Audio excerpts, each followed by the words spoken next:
Hello student, welcome to सिद्धांत classes. आज के वीडियो में हम लोग कक्षा 12 की फिजिक्स पार्ट 2 में बहुत इंपॉर्टेंट टॉपिक की चर्चा करने वाले हैं।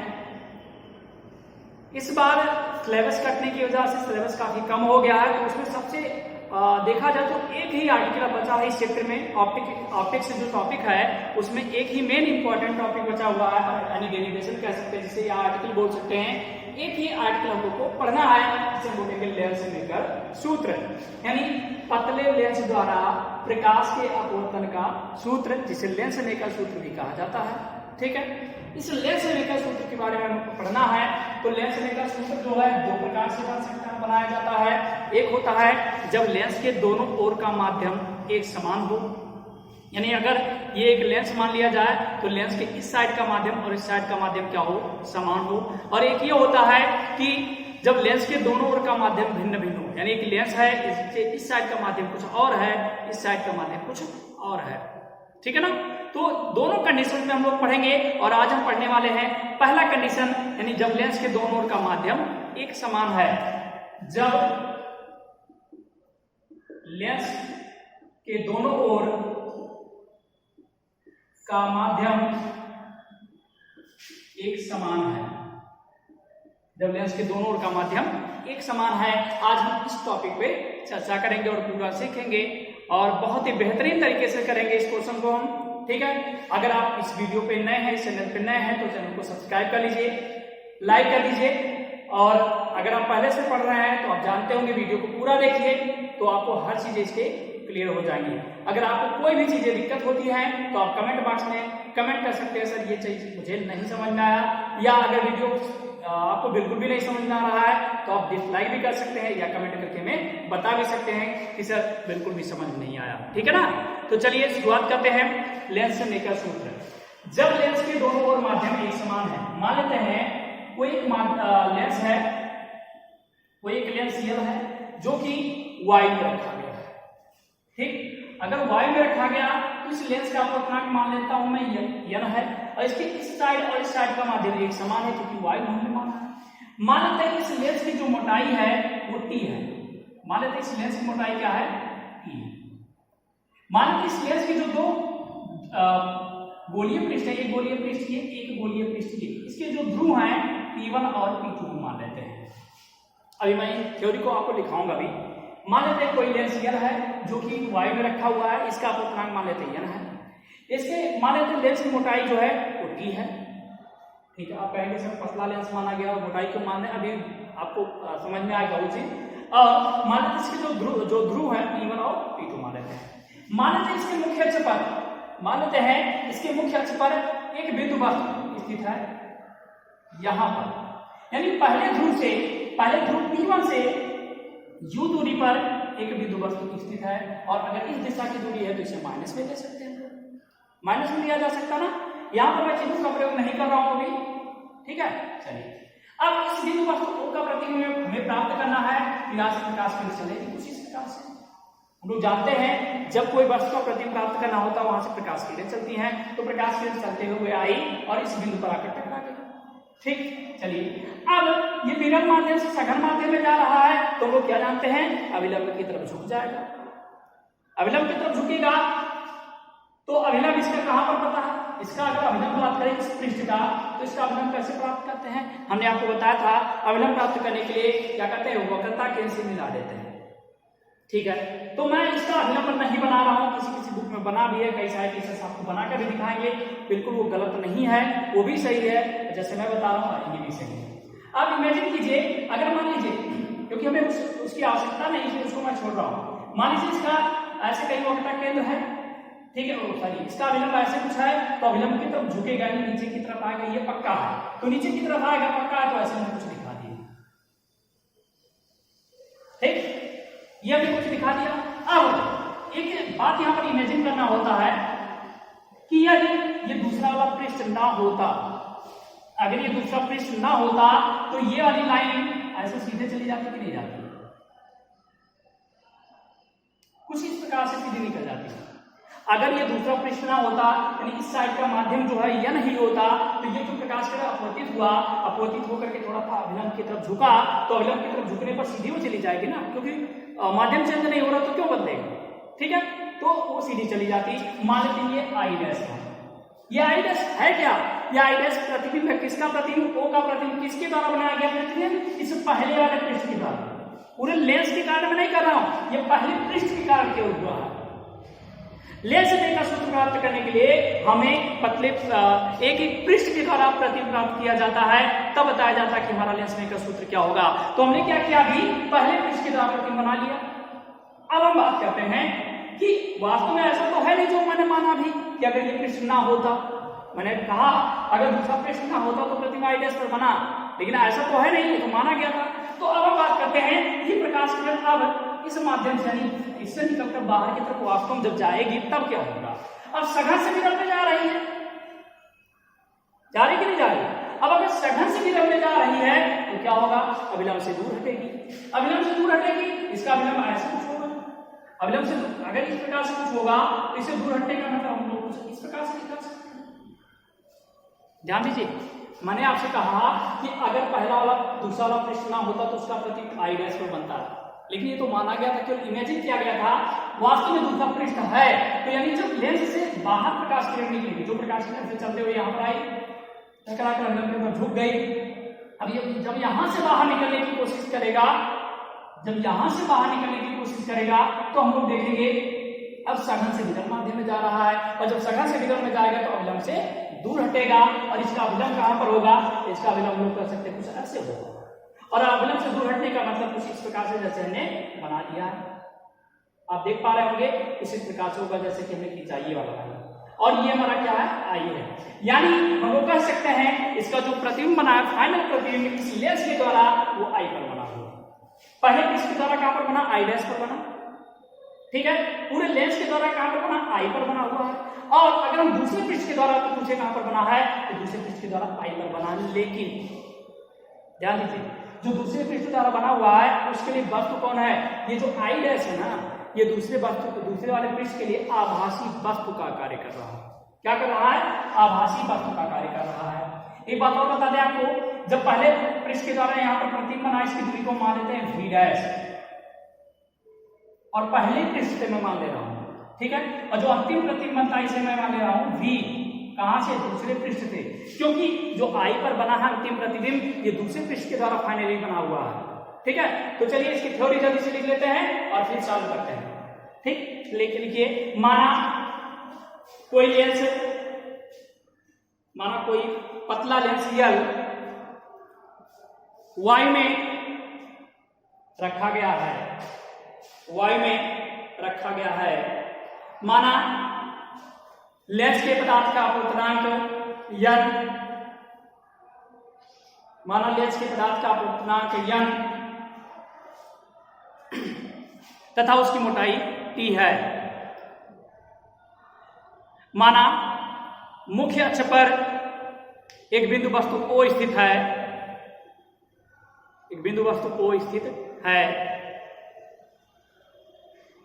जिसका प्रतिबिंब प्रथम पृष्ठ द्वारा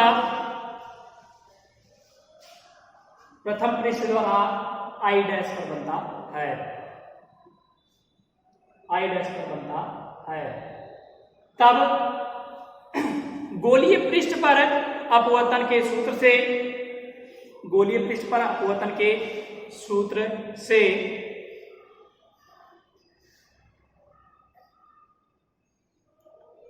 चलिए अब आगे सॉल्व करते हैं। गोलीय पृष्ठ पर अपवर्तन का सूत्र हम लोगों ने पढ़ा था, n upon v minus 1 upon u equal to l minus 1 upon, ये सूत्र हम लोगों ने पढ़ा था कि नहीं पढ़ा था। गोलीय पृष्ठ पर अपवर्तन का जो सूत्र है उसके लिए मैंने ये पढ़ा था हम लोगों ने। चलिए यहाँ पर भी फॉर्मूला अपनाते हैं, n का मतलब होता है जिस माध्यम में जा रहा है, दूसरे माध्यम में जा रहा है, इसका अपवर्तनांक नहीं माना, ठीक है। n अपान v मतलब प्रतिबिंब जितनी दूरी पर बनता है, तो पहले पृष्ठ द्वारा प्रतिबिंब कहां पर बन रहा है, v डैश दूरी पर, तो v डैश लिखेंगे, क्योंकि मैं पूरे लेंस की बात नहीं कर रहा हूं, अभी तो मैं पहले पृष्ठ के द्वारा बात कर रहा हूं। माइनस 1/u, u का मतलब क्या, वस्तु की दूरी, तो वस्तु की दूरी हमने माना ही है, equal to n minus 1/r, r का मतलब क्या होता है, वक्रता त्रिज्या, तो पहले वाले की वक्रता त्रिज्या हम r1 मान लेते हैं, तो इस समीकरण नंबर 1 मान लेते हैं। ठीक है ना। एक काम कीजिएगा, जितना आपने अभी लिखा थ्योरी, उसके बाद ये चित्र बनाया जाएगा। इस चित्र को या पहले पे बना लिए होंगे तो कोई गलत नहीं है, इस चित्र को सीखना आवश्यक है, ना कि छापना। बहुत सारे बच्चे क्या करेंगे, इसको कला की तरह बना लेंगे कि ऐसे एक लाइन इधर खींचा गया, एक लाइन इधर खींचा गया, खींच लेंगे ऐसे। ऐसा नहीं है। हर लाइन का मतलब है कौन सी लाइन क्यों खींची गई, कहां से खींची गई है, ये टेढ़ा हुआ तो इधर क्यों टेढ़ा हुआ, उधर क्यों नहीं गया, ये सब रूल है। अगर इन चीजों को फोकस नहीं करेंगे आपको फिजिक्स नहीं आ सकता कभी। ठीक है, तो चलिए ये समीकरण नंबर 1 हमने मान लिया। तो चित्र बना करके चाहे थ्योरी लिखिए यहां तक, या पहले जितना थ्योरी लिखें चित्र बना करके तब ये लिखिएगा, और थोड़ा सा थ्योरी और लिखिए। ठीक है, थोड़ा सा थ्योरी और बचा हुआ, उसके बाद आगे चालू करते हैं। देखिए, प्रतिबिंब I डैश, प्रतिबिंब I डैश दूसरे पृष्ठ के लिए आभासी वस्तु का कार्य करता है, आभासी वस्तु का कार्य करता है, जिसका अंतिम प्रतिबिंब I पर बनता है,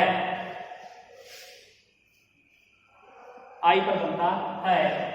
तब गोलीय पृष्ठ पर अपवर्तन के सूत्र से, तब गोलीय पृष्ठ पर अपवर्तन के सूत्र से, चलिए ध्यान से बोल पर देखिए, मैंने लिखा ये जो I डैश है ये दूसरे पृष्ठ के लिए आभासी वस्तु का कार्य कर रहा है।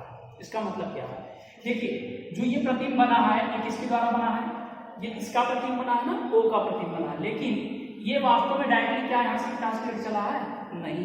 ऐसा प्रतीत होता है यहाँ से प्रकाश कैसे गया, इस साइड में चला आया। तो जो I डैश है इसको हमें वस्तु मानना पड़ेगा आभासी रूप से, किसके लिए, इस दूसरे पृष्ठ के लिए। अब कोई कहेगा सर लेंस का हम सूत्र जानते लगा लें, तो बेटा लेंस का ही सूत्र हम बना रहे हैं, तो लेंस का सूत्र कैसे लगा सकते हैं। ठीक है, अगर हम लेंस का सूत्र बना रहे हैं तो उस लेंस के उस सूत्र का हम प्रयोग इसमें नहीं कर सकते हैं। ठीक है ना। तो चलिए, जैसे a+b का होल स्क्वायर अगर हमें सिद्ध करना है, क्या a+b का होल स्क्वायर उसमें यूज कर सकते हैं, नहीं कर सकते हैं। चलिए अब हम सूत्र लगाते हैं। हमने सूत्र पढ़ा n मतलब क्या, अपवर्तनांक, जिस माध्यम में जा रहा है। अब बताइए इस माध्यम से इस माध्यम में जा रहा है, ठीक है, n से बाहर जा रहा है तो n ना लिखकर तो n लिखना पड़ेगा, क्योंकि आपने पढ़ा है कि जब जो ऐसे पढ़ा था हम लोगों ने ANG = 1/GN पढ़ा था नहीं, मतलब अगर हम वायु से कांच में जा रहे हैं तो ऐसा कुछ, और जब कांच से वायु जाने लगेगी तो 1/में कर दीजिए। तो वैसे ही जब इस साइड का हमने माध्यम नहीं माना कुछ, तो इसका ये माना था तो इसका 1/n हो जाता, या अगर इसको ये मानते तो इसका 1/n हो जाता, तो 1/n लिखेंगे। बटे v मतलब क्या, प्रतिबिंब की दूरी, प्रतिबिंब कहां पर बना, v पर बना, लिख देंगे, माइनस 1/u, u मतलब क्या, वस्तु की दूरी। अब दूसरे पृष्ठ के लिए वस्तु कहां पर बना है, v डैश पर बना है, तो v डैश लिखेंगे। ठीक है ना। थोड़ा सा टिपिकल टॉपिक है, कठिन लगेगा, क्योंकि क्लास में पढ़ाने में ये कुछ बच्चों को दिक्कत होने लगती है कि सर कैसे हो रहा, तो कुछ चीजें बताई जाए उसको आप याद कीजिए, हाँ ऐसा होता है, तब ये तैयार होता है। Equal to n minus 1, n के स्थान पर 1/n लिखेंगे, -1/r2। ठीक, क्यों 1/n लिया गया यहाँ पर, क्योंकि अब इस माध्यम से दूसरे माध्यम में जा रहा, किसी भी माध्यम का अपवर्तनांक अगर 1/3 है, मान लीजिए वायु के सापेक्ष जल का अपवर्तनांक 1/3, तो जल के सापेक्ष वायु का अपवर्तनांक उसी को पलट दीजिए पूरा। तो ऐसे ही इसको हमने क्या किया, n माना गया था, यहाँ से अगर बाहर गया उसको हमने पलट दिया, इसका अपवर्तनांक क्या हो जाएगा, 1/n हो जाएगा। और हमें इसी के अपवर्तनांक की समय आवश्यकता है। अब कहेंगे सर वायु का अपवर्तनांक हम मान लेते हैं n1, तो बिल्कुल मान सकते हैं, लेकिन यहाँ कोई जरूरत नहीं है, इसको इसी प्रकार से हम लोग सॉल्व करते हैं। चलिए 1/n, अभी थोड़ा सा हम थ्योरी लिखवा देंगे यहाँ पर, ठीक है, थोड़ी लिखा जाए एक लाइन। अब क्या कीजिए, दोनों पक्षों में n का गुणा कीजिए, 1/v माइनस n/v डैश। जब n का गुणा करेंगे n से कट जाएगा, यहाँ पर n हो जाएगा, इक्वल टू यहाँ पर हो जाएगा 1 माइनस n अपान कितना, r2, समीकरण 2 मान लेते हैं। ठीक है ना। तो जल्दी से ये लिख करके, ये लिखी लाइन, इसके बाद यहाँ पर एक लाइन लिखिए, यहाँ n के स्थान पर 1/n, यहाँ n के स्थान पर 1/n इसलिए लिया गया है इसलिए लिया गया है क्योंकि अब प्रकाश कांच से वायु में जा रहा है, कांच से वायु में जा रहा है। ठीक है ना। इसके बाद ये वाली लाइन लिखिए जो यहां लिख रहा समीकरण 2। चलिए अब आगे लिखिए समीकरण 1 और समीकरण 2 को हम जोड़ देते हैं। ठीक, समीकरण 1 और समीकरण 2 को जोड़ेंगे तो कैसे जोड़ेंगे, देखिए यहां पर n अपान v डैश है प्लस में, यहां पर n upon v dash minus है, तो प्लस माइनस कट जाएगा। ठीक है, यहाँ पर माइनस 1 अपान v हो जाए, यहाँ पर 1 अपान v प्लस में, तो 1 upon v minus 1 upon v। इसी बात देखिए बाई क्वेश्चन को थोड़ा सा दिक्कत हो सकता है जोड़ने में। n अपान v डैश यहाँ पर प्लस में है, उस समीकरण 2 में n upon v dash negative है, तो प्लस माइनस एक दूसरे को काट देता है, कैंसिल कर देता है, तो कैंसिल हो जाएगा ये दोनों। बचेगा क्या, यहाँ पर माइनस 1 अपान u, यहाँ पर प्लस 1 अपान v, तो प्लस 1 अपान v को पहले लिख लिया, माइनस 1 अपान u को बाद में लिख लिया। इक्वल टू क्या लिख सकते हैं, हम देख रहे हैं यहाँ पर n माइनस 1 अपान r1 और हम जोड़ रहे हैं तो इसको हम लिखेंगे प्लस 1 माइनस n बटे r2। ठीक है, थोड़ा सा सॉल्व कर सकते हैं, 1 upon v minus 1 upon u equal to n minus 1 common. अब आप कहेंगे सर यहाँ पर n माइनस 1 तो है ही नहीं, कॉमन कैसे लेंगे, तो जहां यहाँ अगर नहीं है तो इसे अगर हम माइनस कॉमन ले लें तब तो बन जाएगा। जैसे मैं यहाँ पर लिख रहा हूँ माइनस कॉमन ले लें तो n माइनस 1 होगा कि नहीं, तो उस प्रकार से मैंने कुछ किया 1 अपान r1 माइनस 1 अपान r2, मैंने इमेजिन कर लिया जब माइनस कॉमन लेंगे तो यहाँ पर माइनस हो जाएगा, ये माइनस 1 हो जाएगा, तब हमने कॉमन। ठीक है ना, तो ये हमारा सूत्र एक बन गया। इसे हम समीकरण ये भी सूत्र है, लेकिन इससे भी बढ़िया एक और लेस मेकर सूत्र जो है वो और हम बना सकते हैं, कैसे बनेगा उसके आगे देखते हैं। वहां पर जल्दी से नोट डाउन कर लीजिए। उम्मीद करते हैं कि वो पूरा आपको समझ में आया होगा। ठीक है, समझ में आया तो ज्यादा ज्यादा के पास शेयर कर दीजिए, लाइक कर दीजिए। ठीक है, चलिए अब इसके आगे अगर हम सॉल्व करना चाहेंगे तो एक कंडीशन लगा लेते हैं कि यदि वस्तु अनंत पर स्थित होता, यदि वस्तु अनंत पर हो अर्थात u बराबर इनफाइनाइट। जरा ध्यान दीजिए, वस्तु अनंत पर है तो u का मतलब क्या, इनफाइनाइट। तो प्रतिबिंब कहां पर बनता है, तो v बराबर क्या होगा, कोई बताए, कमेंट करके बताइए v कहां पर होगा, v मतलब प्रतिबिंब कहां पर बनेगा। तो उन लोगों ने परिभाषा पढ़ा, जब वस्तु अनंत पर होता तो प्रतिबिंब कहां पर बनता, फोकस पर बनता है, इसलिए हम लोग क्या लिखेंगे, v के स्थान पर f लिख देंगे। इसलिए हम समीकरण 3 से ये जो लाइन लिखा है ये परिभाषा से लिखा गया, एक कंडीशन माना और ये चीज परिभाषा से है। ठीक, समीकरण 3 में आ जाइए, 1 अपान v के स्थान पर ये लिखिए, माइनस 1 अपान u के स्थान पर इनफाइनाइट और ये माइनस 1 और ब्रैकेट में 1 अपान r1 माइनस 1 अपान r2। ये हो जाएगा 1 upon u equal to n minus 1 और 1 अपान r1 माइनस 1 अपान r2। एक सूत्र हमारा ये बन गया, इसे हम समीकरण पर 4 देते हैं। ठीक, और ये समीकरण 4 बन गया। समीकरण 3 और 4 से हम बात करें, समीकरण 3 व 4 से समीकरण 3 और 4 की तुलना कीजिए, तो देखिए इसका RHS बराबर है कि नहीं, समीकरण 3 और 4 अगर RHS बराबर है तो LHS भी बराबर होगा, यानी 1 upon f equal to 1 upon v minus 1 upon u। एक सूत्र हमारा ये भी बन गया, समीकरण नंबर 5। आपके इस क्षेत्र में एक ही आर्टिकल इंपॉर्टेंट था क्योंकि एग्जाम में आ सकता था, या आ सकता है, ये हो गया। इसकी कुछ न्यूमेरिकल्स भी हैं, न्यूमेरिकल्स भी आगे कराएंगे, लेकिन पहले हम इस टॉपिक को पूरा खत्म करने वाले हैं। ठीक है ना, चलिए तो ये आर्टिकल खत्म हुआ। अब हमें पढ़ना है जो दोनों माध्यम भिन्न भिन्न है, उसको हम अगले वीडियो में पढ़ेंगे। ठीक है ना, चलिए।